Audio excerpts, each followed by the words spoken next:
नमस्कार, आप देख रहे हैं खबर उत्तराखंड। मैं हूं आपके साथ तन्वी। रुक करते हैं खबरों का, लेकिन उससे पहले एक नजर डालते हैं इस वक्त की हेडलाइंस पर।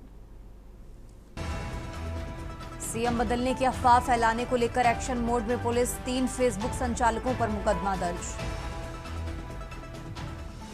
उत्तराखंड की पंचायतों में 33,490 पदों के लिए जल्द उपचुनाव कराने तक की तैयारी, 20 सितंबर तक हो सकते हैं उपचुनाव।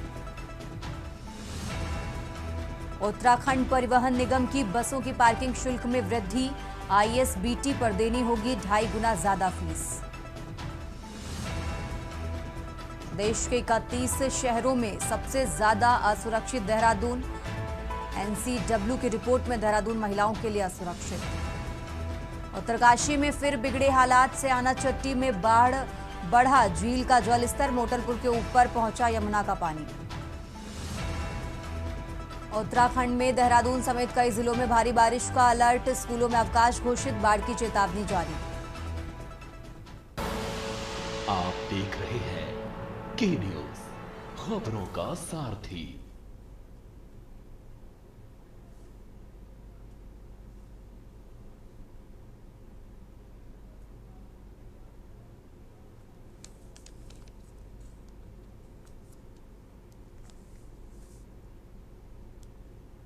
और अब आपको सीधा लिए चलते हैं खटीमा की तस्वीरें दिखाते हैं, जहां आंदोलनकारियों की श्रद्धांजलि, स्मृति श्रद्धांजलि सभा का ये कार्यक्रम की तस्वीरें आपको दिखा रहे हैं।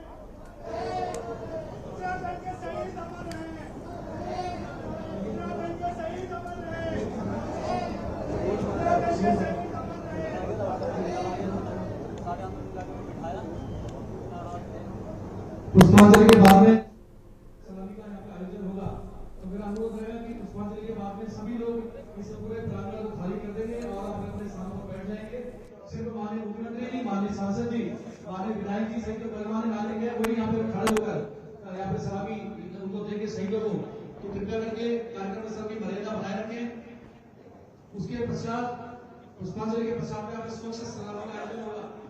कृपया करके सारे लोग उस कार्यक्रम करीबों को समझाएं। सिर्फ माननीय मुख्यमंत्री जी, माननीय सांसद जी और माननीय हमारे गणमान्य अतिथि जो है, सिर्फ कोई रहेगा, स्वच्छ से सलामी का यहाँ पे आयोजन किया जाएगा। तो सब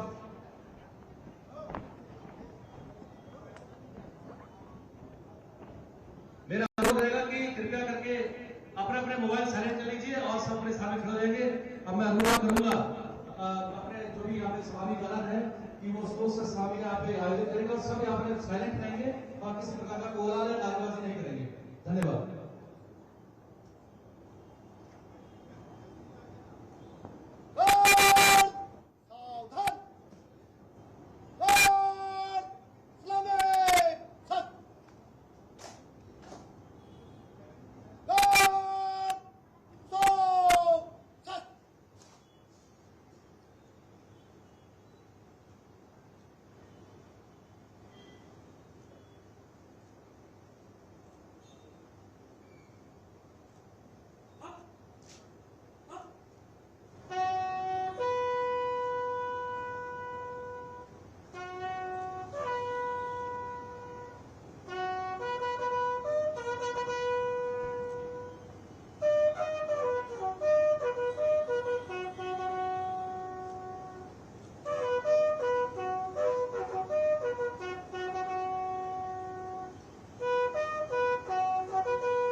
शहीदों को प्रतिवर्ष यहाँ सलामी देने का कार्यक्रम यहाँ होता है और माननीय मुख्यमंत्री जी की प्रेरणा से ये आयोजन सरकारी आयोजन के रूप में इसको मान्यता मिली। हम उसके लिए हटे की अकल कराई उसे माननीय मुख्यमंत्री जी का यहाँ पे आभार प्रकट करते हैं। मीडिया से जुड़े हुए हमारे समस्त बंधु, अपने प्रशासन जुड़े हुए समस्त बंधु को यहाँ पे प्रकट करते हैं। मेरा अनुरोध है सब अपने स्थान पर बैठ जाए और किसी प्रकार की अव्यवस्था न करें, सब अपने स्थान पर बैठ जाए। कार्यक्रम को आगे बढ़ाते हुए मैं अनुरोध करूंगा श्रीमान विशाल गोयल जी से, आप उत्तराखंड आंदोलन के दौरान में 5-7 दिन जेल गए थे, माननीय मुख्यमंत्री जी का बुके देकर विशाल गोयल जी आप माननीय मुख्यमंत्री जी का बुके देकर स्वागत करेंगे। तत्पश्चात तो खटीमा से तस्वीरें आपको दिखाई। आगे बढ़ते खबरों में, खबर देहरादून से है जहां मौसम विभाग ने अलर्ट जारी किया है। अधिकांश जिलों में भारी बारिश का अलर्ट जारी किया गया है। मौसम विभाग ने अगले 3 दिनों के लिए ये अलर्ट जारी किया है। प्रदेश के 9 जनपदों में कल स्कूल बंद रहेंगे। बागेश्वर, हरिद्वार, नैनीताल, टिहरी में स्कूलों की छुट्टी की गई है। और इसी के साथ आपको बता दें उधम सिंह नगर, अल्मोड़ा, चंपावत में भी स्कूलों की कल छुट्टी रहेगी। तो पौड़ी जनपद में कल स्कूलों की छुट्टी का आदेश जारी किया गया है। कक्षा 1 से 12वीं तक के सभी शैक्षणिक संस्थानों में अवकाश घोषित किया गया है।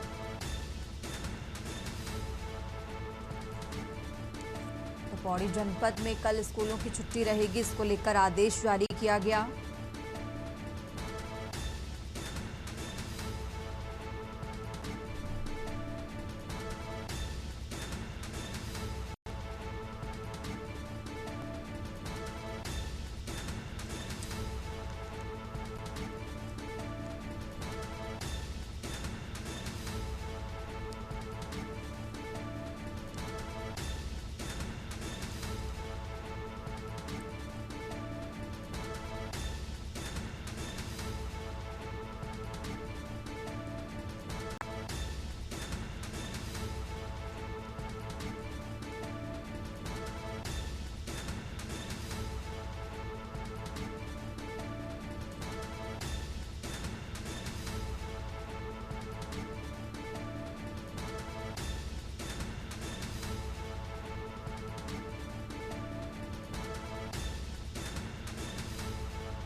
आगे बढ़ते हैं खबरों में। अब खबर डोईवाला से है जहां डोईवाला क्षेत्र में एक बार फिर शुरू हुई बारिश। आफत की बारिश से जनजीवन प्रभावित हुआ है।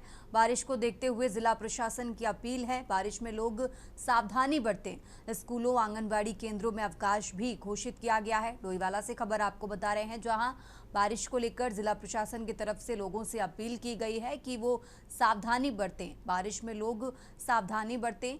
स्कूलों, आंगनबाड़ी केंद्रों में अवकाश घोषित किया गया है। तो लगातार हो रही बारिश के चलते जिला प्रशासन की तरफ से अपील की गई है, जहां एक तरफ बारिश की वजह से जनजीवन प्रभावित हुआ है और इसी को लेकर जिला प्रशासन ने अपील भी की है। तो डोईवाला से खबर आपको बता रहे हैं जहां बारिश में लोग सावधानी बरतें।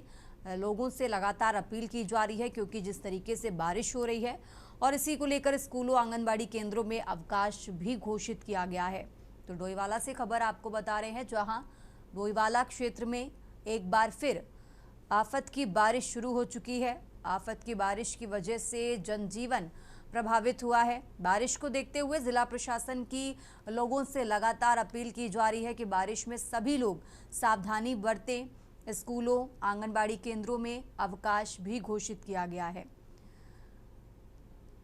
तो डोईवाला से खबर आपको बता रहे हैं। आगे बढ़ते खबरों में, खबर कोटद्वार से है जहां पुलिस ने शराब के नशे में वाहन चलाने वाले से सड़क दुर्घटनाओं को रोकने के लिए एक जागरूकता अभियान शुरू किया है। इस अभियान के तहत पुलिस ने जनता से सक्रिय सहयोग की अपील की है। पुलिस क्षेत्राधिकारी निहारिका सेमवाल ने जनता से अनुरोध करते हुए कहा कि यदि कोई व्यक्ति खुले में शराब पीता हुआ दिखाई दे, चाहे वो सड़क, पार्क, गली या मोहल्ला हो, इसकी सूचना तत्काल डायल 112 को दें। सीओ निहारिका सेमवाल ने साफ किया कि शराब पीकर सार्वजनिक स्थानों पर बैठना, वाहन चलाना या माहौल खराब करना एक गंभीर अपराध है और इससे न केवल कानून व्यवस्था प्रभावित होगी बल्कि सड़क दुर्घटनाओं का खतरा भी कई गुना बढ़ जाता है। इसलिए यदि किसी को भी इस प्रकार की गतिविधि होती दिखे तो बिना हिचक पुलिस को सूचित करे ताकि समय पर उचित कानूनी कार्रवाई की जा सके। पुलिस का ये कदम समाज में नशा मुक्त वातावरण बनाने और सड़क सुरक्षा को सुनिश्चित करने की दिशा में एक अहम कदम माना जा रहा है। साथ ही ये भी संदेश दिया गया कि शराब के नशे में वाहन चलाना न केवल चालक के लिए बल्कि दूसरों की जान के लिए भी घातक हो सकता है। पुलिस ने भरोसा दिलाया कि सूचना देने वाले की पहचान गोपनीय रखी जाएगी और तुरंत कार्रवाई सुनिश्चित की जाएगी।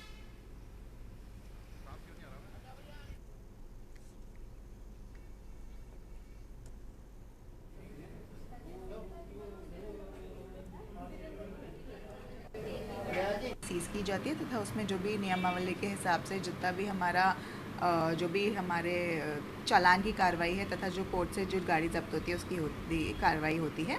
मेरी कोटवार जनता से ये अपील भी है कि यदि आपको कोई ऐसे स्पॉट्स पता चलते हैं जहाँ पर रोज़ाना ये देखने में आता है कि कई लोग होते हैं कि जो गाड़ी में ना पीकर कोई पार्क में या कहीं गली में या किसी पुल पे अगर ये कंजम्पशन करते हैं अल्कोहल का, तो आप तुरंत उसकी सूचना 112 को दीजिए, नहीं तो आप लोग हमारे पर्सनल जो नंबर्स हैं उस पर हमें सूचना दीजिए और हम उस पर पूरी कार्रवाई करेंगे।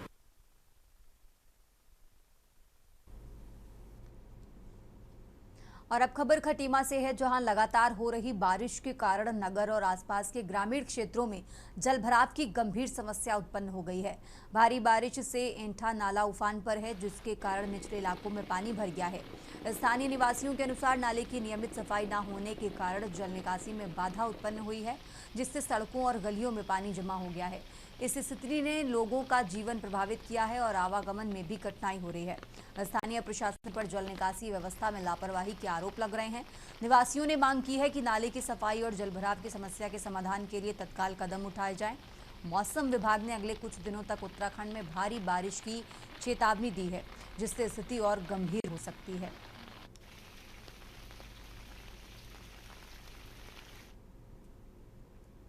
फिलहाल वक्त तो चला एक छोटे से ब्रेक का। आप देख रहे हैं के न्यूज़, खबरों का सारथी। ब्रेक से वापस आ चुके हैं और सीधा आपको ले चलते हैं खटीमा, जहां उत्तराखंड के मुख्यमंत्री क्या कुछ कह रहे हैं, सुनिए।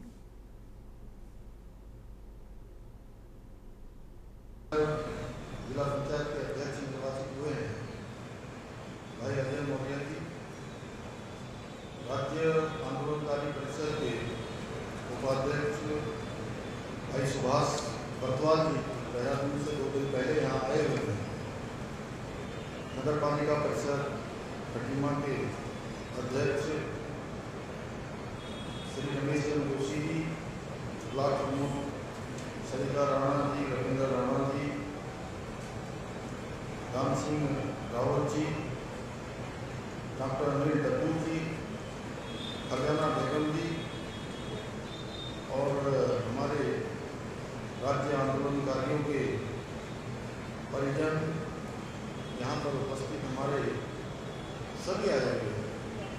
आज के इस कार्यक्रम में प्रतिभाग करने वाले हैं किसानों से मैं देख रहा हूँ, हल्द्वानी से भी हैं, पाटा जी भी हैं, भाकुनी जी भी हैं और हमारे जिनके परिवार के लोगों ने इस आंदोलन में अपना सर्वोच्च न्यौछावर किया, जैसे आदरणीय नानक सिंह जी, नरेश चंद जी, जगत मनोला जी, अनिल जी, शरीफ अहमद जी और सभी मंजा सिंह हमारे मेहमान, सभी उनके परिजन और आज के इस कार्यक्रम में आए हुए आसपास के क्षेत्रों से अनेक स्थानों से आए हुए सभी राज्य आंदोलनकारी उपस्थित भाइयों बहनों, बड़े बुजुर्गों, मेरे सभी नौजवान साथियों, मीडिया के सभी मित्रों, मैं आप सभी का इस कार्यक्रम में अपनी ओर से सबका मैं स्वागत करता हूं। और आज का ये दिन उत्तराखंड राज्य स्थापना के लिए खटीमा गोलीकांड बीभत्स घटना में अपना सर्वस्व न्यौछावर कर देने वाले अमर बलिदानियों स्वर्गीय भगवान सिंह करोरा जी, स्वर्गीय प्रताप सिंह जी, स्वर्गीय रामपाल जी, स्वर्गीय सलीम अहमद जी, स्वर्गीय गोपीचंद जी, स्वर्गीय धर्मा, उन सभी का आज हृदय से स्मरण करने का दिन है।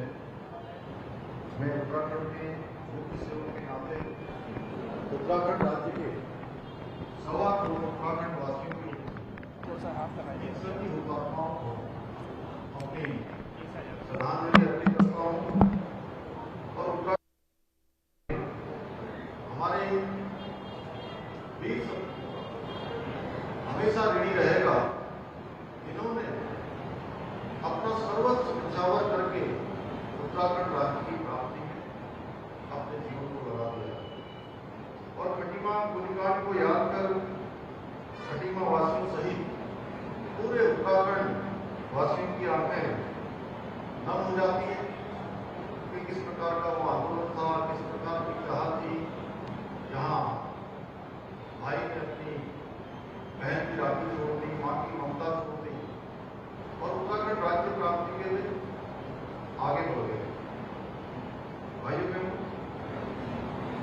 और क्योंकि मैंने भी वो आंदोलन नजदीक से देखा और इस आंदोलन के बारे में मेरे मन में गहरी वेदना है। उसके बाद से मैं हमेशा जिस जिम्मेदारी करती रहा, एक सामान्य नागरिक के नाते, सामान्य युवक के नाते, प्रत्येक वर्ष इस स्मरण दिवस पर हमेशा मैं यहाँ आया।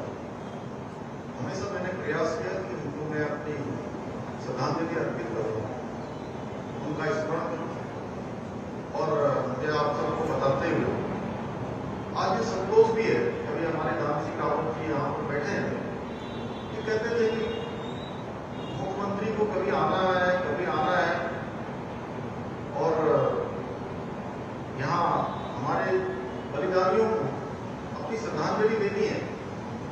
और आज मैं आप सबके आशीर्वाद से और इन बलिदानियों के कारण हमारा राज्य बना और राज्य के एक क्रम के बाद मुझे भी इस राज्य के मुख्य सेवक के रूप में काम करने का जिम्मेदारी के लिए अवसर मिला। तो मैं अनुमान रूप से एक भी साल ऐसा नहीं हुआ, ये 5वां साल हो गया।